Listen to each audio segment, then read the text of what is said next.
పిల్లలు జామ్ అంటే బాగా ఇష్టపడుతూ ఉంటారు.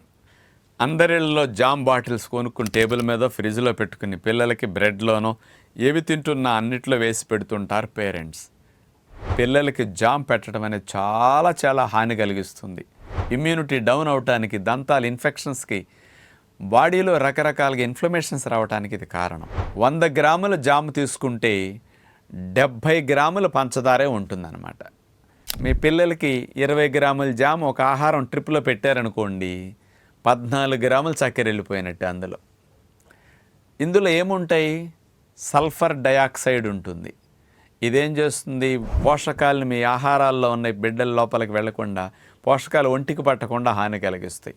అలాగే ప్రిజర్వేటివ్స్గా సోడియం బైసల్ఫైట్ ఇట్లాంటివి విటమిన్స్ అబ్జార్బ్ కాకుండా చేసేస్తాయి. ఈ జాములో అజోరూబిన్ అనేవి కలరింగ్ ఏజెంట్స్లా కొన్ని కలుపుతుంటారు.